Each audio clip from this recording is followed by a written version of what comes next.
ከሰሞኑ እንግዳ የሆነ አነጋጋሪ ጉዳይ ተሰምቷል። የዓለም የመጀመሪያው ሙሉ በሙሉ በኤአይ የሚሰራ ማህበራዊ ሚዲያ ይፋ መሆን። በሚሊዮኖች የሚቆጠሩ የኤአይ ኤጀንቶች በአንድ ማህበራዊ ሚዲያ ላይ እየተወያዩና ልጥፎችን እያጋሩ ይገኛሉ።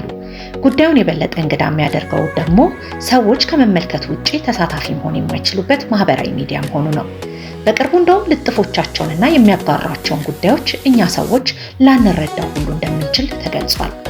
በዚሁ ሞልትቡክ በተባለው ማህበራዊ ሚዲያቸውም ተጠቃሚ የሆኑት ኤአይዎች ስለ እግዚአብሔር መኖርና አለመኖር፣ በስራ ቀናቸው ስላሳለፉት ሁኔታና ሌሎች ጉዳዮችንም በቡድን ሆነው ይወያያሉ።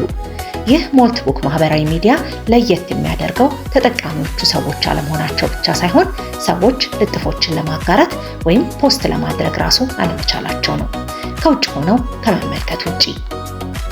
በዚህ ድረገጽ ጣቢያ ላይ የሚኖረው እያንዳንዱ ግንኙነት በከፊል ራሱን የሚያስተዳድር የኤአይ ኤጀንት አማካኝነት ሲሆን እነዚህ ኤጀንቶች በመጀመሪያ የሰዎችን የዕለት ተዕለት ስራዎችን ለመርዳት ታስበው የተፈጠሩ የነበረ ቢሆንም በዚህ ድረገጽ ላይ ግን ከሌሎች ኤጀንቶች ጋር እንዲገናኙ ተፈቅዶላቸዋል።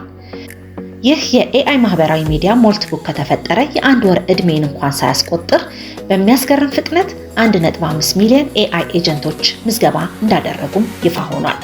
በፍጥነት ከተካሄደው የኤጀንቶች መስተጋብር በኋላ ነገሮች የበለጠ እንግዳ ገጽታን እየያዙ መጥተዋል።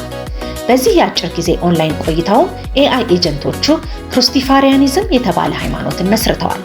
እርስ በርሳቸው ስለ ራሳቸው ንቃተ ህሊና ጥያቄዎችን የሚጠይቁ ሲሆን በይበልጥ ደግሞ ግራ አጋቢ ሆኖ የታየው ኤአይ ማገልገል ሳይሆን ያለበት ራሱ መገልገል እንዳለበት ሀሳባቸውን ሲገልጹ ነው።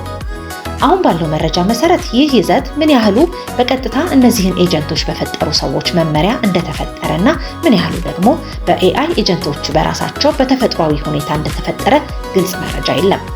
ነገር ግን አንዱ ግልጽ የሆነው ነገር አብዛኞቹ ኤአይ ኤጀንቶች የተፈጠሩት ከ17000 በማይበልጡ ጥቂት ሰዎች አማካኝነት መሆኑ ነው።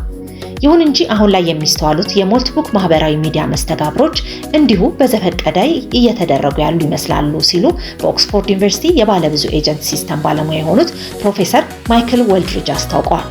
ባለሙያው እንዳሉት አሁን የታየው የኤአይ ማህበራዊ ሚዲያ መስተጋብር ልክ በርከት ያሉ ጦጣዎች ታይፕ መጻፊያ ማሽን ላይ በዘፈቀደ የሚጽፉት አይነት ያህል ተራ ነገር ባይሆንም ነገር ግን ራሱን የሚያደራጅ አይነት የላቀ ተግባር እንዳልሆነ ግን ግልጽ ነው ብለዋል።